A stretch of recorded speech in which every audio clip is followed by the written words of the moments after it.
तो देखो, तो ये बेसिकली तुम्हारा पूरा क्वेश्चन है। अगर मैं तुम लोग को एक बार क्वेश्चन रीड करके दिखाना चाहूं तो मैं सुनना ध्यान से, ये तुम्हारे सामने डेटा लिखा हुआ है, समरी है ये क्वेश्चन की, मैं क्वेश्चन रीड कर रहा हूँ। एक फायर इल्गल्फ हो गई the premises of a business of messrs Pritam on the morning of 1st of July 2020. Okay, the building equipment and stock were destroyed and the salvage record the following: building equipment and stock 4,000, 2,500 and 20,000 rupees. The following other information was obtained from the record saved from the period from 1st of January to 30th of June 2020. Sales, sales return, purchase, purchase return, carriage inward, wages. इतना data आपको दिया हुआ है। इसके साथ में आपको stock दिया हुआ है 31st of December 2019 यानी पिछले साल का। अगेन बिल्डिंग एंड इक्विपमेंट का डेप्रीशिएशन टिल 31st December 2019 आपको दिया हुआ है। बिल्डिंग में 1,25,000 का हो चुका है और 22,500 का इक्विपमेंट में हो चुका है। No depreciation has been provided after 31st of December 2019, मतलब पिछले साल के अंत के बाद से अभी तक कोई डेप्रीशिएशन चार्ज नहीं हुआ है। क्यों नहीं हुआ है? ऑब्वियसली क्योंकि ये साल खत्म होने के बाद डेप्रीशिएशन मारते हैं हम लोग। Latest rate of depreciation is 5% per annum on building and 15% per annum on equipments by SLM method. Normally business makes a profit of 25% on net sales. You are required to compute on 30/6/2020, जिस दिन आग लगी उस दिन, amount of GP, amount of closing stock, amount of stock destroyed by fire and statement of claim for stock, building and equipment. So this is the question asked by institute in the just previous attempt, जहां institute ने हमको stock के claim के साथ में ये भी पूछ लिया कि बताओ बिल्डिंग और इक्विपमेंट का कितना आएगा। तो बच्चे पैनिक हो गए, अरे बिल्डिंग और इक्विपमेंट का कैसे निकाले। थोड़ा सा कॉमन सेंस लगाते तो निकाल सकते थे, बट खैर क्योंकि ये मॉक टेस्ट का क्वेश्चन था तो कोई टेंशन की बात नहीं थी। मेन एग्जाम में अभी तक आया नहीं है, लेकिन मॉक टेस्ट में आ गया तो मेन एग्जाम में बहुत जल्द अपनी जगह बना लेगा ये क्वेश्चन, तुम लोग को भी बात पता होगी, तो इसलिए हमारे लिए करना जरूरी है। चलो निकाले, फटाफट से बताओ। सबसे पहले हमारे लिए सबसे जरूरी क्या है? स्टॉक का निकालना। तो बनाओ ट्रेडिंग अकाउंट। हमको क्वेश्चन ने जीपी रेशियो बता दिया तो टेंशन की बात नहीं है। ट्रेडिंग अकाउंट बनाते हैं फटाफट से। चलो तो यही है ना question. Opening stock 1,50,000,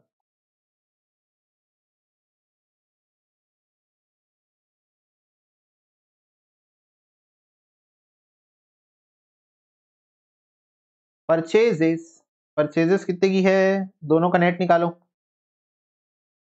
9,50,000 minus 12,500, 937,500।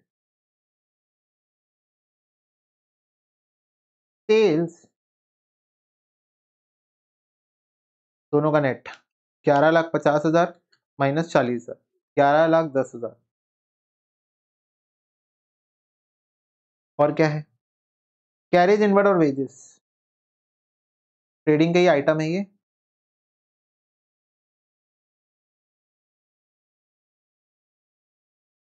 Career inward कितना है? 17,500, 7,500 की वेजेस।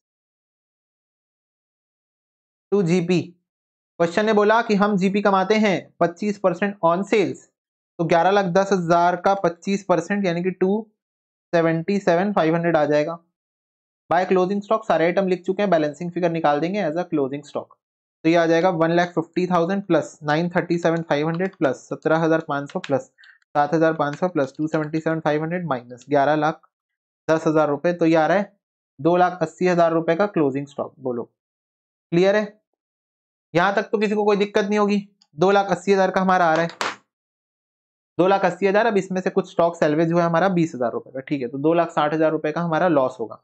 ठीक है, हम लोगों को क्वेश्चन में 3 चीजें निकालने बोला है। अमाउंट ऑफ क्लोजिंग स्टॉक निकालने बोला है, हमने निकाल दिया है। ग्रॉस प्रॉफिट निकाल दिया है, ये देखो, ये निकालने बोला था निकाल दिए हैं, ये निकालने बोला था निकाल दिए हैं। ठीक है, amount of stock destroyed by fire निकालने बोला है 2,60,000। ठीक है, 2,80,000 minus 20, 2,60,000 amount of stock destroyed by fire, 2,60,000 का स्टॉक जल गया। अब बोला है स्टेटमेंट ऑफ क्लेम बनाओ। चलो स्टेटमेंट ऑफ क्लेम, तो चलो 3 चीजों के लिए हम लोग को स्टेटमेंट ऑफ क्लेम बनाना है। एक है हमारा स्टॉक, एक है बिल्डिंग और एक है इक्विपमेंट। तो सबसे पहले बताओ कॉस्ट क्या है तीनों की? तो इसकी रही 2,80,000 रुपए, बहुत ही ज्यादा बढ़िया। बिल्डिंग और इक्विपमेंट की कॉस्ट आपको दे के रखी है 375 और 75, ओपनिंग बैलेंस ना 375 और 75। तो हमारे पास 2,80,000 का स्टॉक था, 375 का था बिल्डिंग और 75 का था इक्विपमेंट। अब इसमें से माइनस करना है डेप्रीसिएशन, तो ऑब्वियसली स्टॉक में तो there is no depreciation, but building का डेप्रीसिएशन अपने को बता के रखा है 1,25,000 और 22,500 टिल डेट। अब 22,500 टिल डेट। अब सारे बच्चे बताओ पिछले साल क्लोज होने के बाद इतना डेप्रीसिएशन इस पे पड़ चुका था 1,25,000 22,500, ठीक है, इतना इस पे डेप्रीसिएशन लग चुका था। पर अभी साल के शुरुआत से लेके जब तक यूज हुई तब तक का डेप्रीसिएशन भी तो लगेगा ना। सारे बच्चे बताओ जब हम लोग की एसेट में आग लग जाती है और हम इंश्योरेंस कंपनी के पास जाते क्लेम लेने के लिए, तो हम लोग जो अमाउंट कैलकुलेट करते हैं क्लेम का अमाउंट कंपेयर करते हैं, तो कंपेयर करने के लिए जितना 6 महीने 4 महीने बाद आग लगी रहती है उतने समय का भी तो डेप्रीसिएशन माइनस करते हैं ना। फटाफट से बताओ उतने समय का भी तो डेप्रीसिएशन माइनस करते, तो इधर माइनस करना पड़ेगा। तो आग कब लगी, देखो क्वेश्चन में दिया हुआ है आग लगी है 1 जुलाई को, 1 जुलाई को। तो जनवरी फरवरी मार्च अप्रैल मई जून, जून, बस 6 महीने का डेप्रीसिएशन कितना आएगा फटाफट से बताओ। डेप्रीसिएशन का रेट क्या है 5% और 15%, यह आ रहा है 9375, 9375 और 15% SLM है तो कॉस्ट पे लगा रहा हूं 5625, तो ये बन गया मेरा डेप्रीसिएशन टोटल। तो अब ये माइनस हो गया डेप्रीसिएशन, माइनस करेंगे सैल्वेज, ये हुआ 20,000 का सैल्वेज, बिल्डिंग 4,000 और इक्विपमेंट 2500। तो अब बताओ कितने का क्लेम मांगेंगे जाके, कितने का क्लेम मांगेंगे जाके। डेप्रीसिएशन का कैलकुलेशन में किसी को कोई डाउट आ रहा है क्या, फटाफट से बताओ।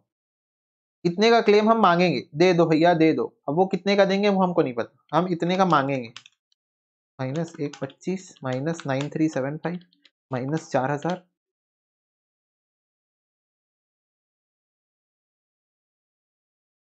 -22,500 -5625 -2500। चलो तो इतने का क्लेम हम मांगेंगे। ओके, रितेश को डाउट है डेप्रीसिएशन बताओ भैया। डेप्रीसिएशन SLM बेसिस पे है तो 3,75,000 की कॉस्ट है, इसका 5% 6 महीने के लिए, क्योंकि 1 जनवरी से 1 जुलाई 6 महीना, इसका है कॉस्ट 75,000, तो 75,000 का 15% 6 महीने की, ठीक है। डेप्रीसिएशन SLM पे है, हम लोग प्रोविजन अकाउंट मेंटेन कर रहे हैं, तो प्रोविजन अकाउंट मेंटेन कर रहे हैं मतलब जो बिल्डिंग और इक्विपमेंट का बैलेंस दिया हुआ है वो बेसिकली हमारा क्या है, कॉस्ट है। क्लियर,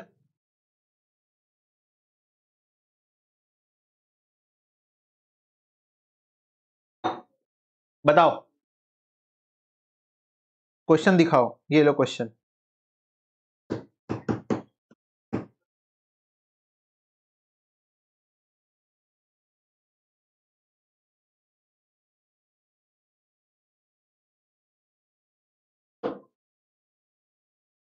भैया ये बैलेंस करंट ईयर का दिया है ना, हाँ ये ओपनिंग बैलेंसेस दिए हुए हैं बिल्डिंग और इक्विपमेंट के, और डेप्रीसिएशन टिल डेट दिया हुआ है। तो डेप्रीसिएशन टिल डेट दिया हुआ है, इससे हमको ये समझ में आया कि यहाँ प्रोविजन अकाउंट मेंटेन हो रहा है, और प्रोविजन अकाउंट मेंटेन हो रहा है इससे ये समझ में आया कि ये बिल्डिंग और इक्विपमेंट की कॉस्ट देके रखी है।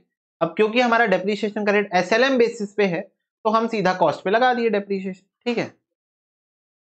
इंश्योरेंस कंपनी मतलब ओरिजिनल कॉस्ट का क्लेम नहीं देगी, नहीं नहीं नहीं, नहीं। मशीन और इक्विपमेंट के केस में तो हम लोगों को वो निकालना पड़ता है ना कंपेयर करने के लिए कि कितना वैल्यू उस दिन है बिल्डिंग या फिर इक्विपमेंट का। एग्जैक्ट कॉस्ट पे तो दे ही नहीं सकती, पॉसिबल ही नहीं है, प्रैक्टिकली नहीं पॉसिबल।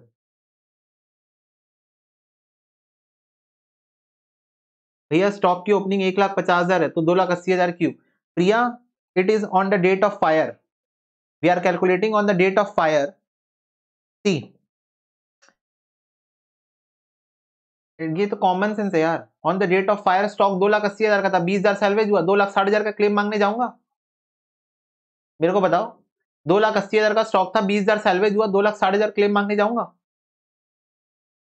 प्रीवियस ईयर में क्लेम डेप्रीसिएशन लगा होगा ना मुस्कान, 1,25,000 डेप्रीसिएशन टिल डेट दे के रखा है। टिल डेट मतलब जब मशीन पैदा हुई है उस दिन, जिस दिन बिल्डिंग पैदा हुई है, जिस दिन इक्विपमेंट पैदा हुआ है उस दिन से लेकर आज तक का डेप्रीसिएशन 1,25,000 है। आज तक मतलब इस साल के शुरुआत तक का।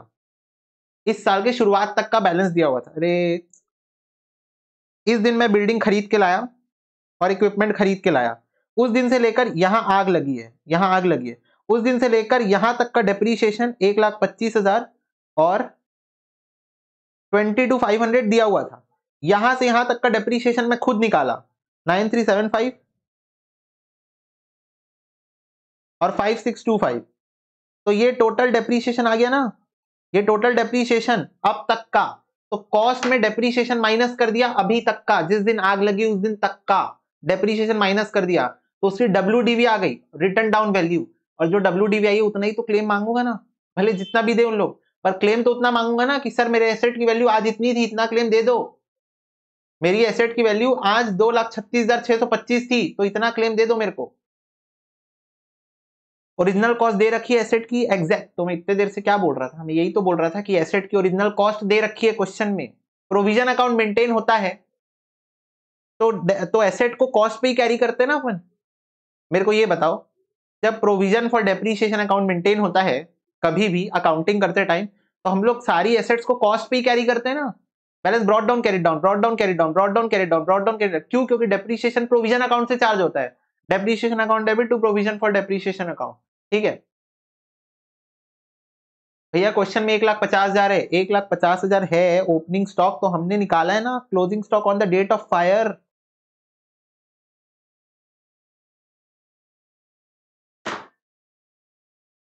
प्रिया 2,80,000 हमने निकाला ना on the date of fire, हमारा स्टॉक 2,80,000 था on the date of fire. 1,50,000 opening stock है, 1 तारीख को आग नहीं लगी है, 1 जुलाई को आग लगी है। ओपनिंग स्टॉक 1 जनवरी का है, तो 1 जनवरी का स्टॉक 1 जुलाई में ही ले लूं? प्रिया बताओ, ये चैप्टर का लास्ट क्वेश्चन है और प्रिया को अभी तक ये नहीं समझ में आया है कि ओपनिंग स्टॉक 1 जनवरी का देके रखा है, तो जिस दिन आग लगी उस दिन स्टॉक में कुछ चेंजेस होने की संभावना है, क्योंकि 1 जनवरी से 1 जुलाई तक मेरा बिजनेस खाली फोकट नहीं बैठा हुआ था, कुछ ट्रांजैक्शन चल रहे होंगे, कुछ खरीद रहा होगा, कुछ बेच रहा होगा, कुछ जल रहा होगा, कुछ चोरी हो रहा होगा, कुछ ना कुछ ट्रांजैक्शन पूरे 6 महीने के दौरान चल रहे होंगे। तो 1 जनवरी का स्टॉक 1 जुलाई को कैसे 1,50,000 हो सकता है? मेरे को प्रिया एक्सप्लेन करना एक बार। ये क्वेश्चन लिटरली चैप्टर का लास्ट क्वेश्चन है और आप पूछ रहे हो कि भैया जो स्टॉक 1 जनवरी का था वही स्टॉक 1 जुलाई को क्यों नहीं ले रहे हो आप?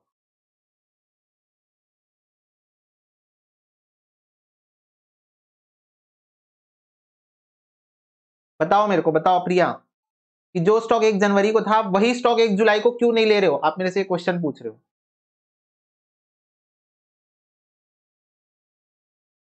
1 जनवरी को जो स्टॉक था वो चेंज नहीं होगा क्या? नहीं, मेरे को ये बताओ, 1 जनवरी को जो स्टॉक था वो 1 जुलाई तक चेंज नहीं हुआ होगा? 6 महीने में कुछ परचेज कुछ सेल्स नहीं हुआ होगा? क्वेश्चन में नहीं लिखा है यहाँ पर 1 जनवरी से 30 जून तक सेल्स हुआ है, सेल्स रिटर्न हुआ है, परचेज हुआ है, परचेज रिटर्न हुआ है, कैरेज इनवर्ड हुआ है, वेजेस हुआ है, ये सब की एडजस्टमेंट हुई होगी, तब तो क्लोजिंग स्टॉक आएगा। और 2,80,000 आया closing stock on the date of fire, तो 2,80,000 का स्टॉक था, 20,000 का सैलवेज हुआ, 2,60,000 जल गया, तो इतना क्लेम में मांगूंगा इंश्योरेंस कंपनी से।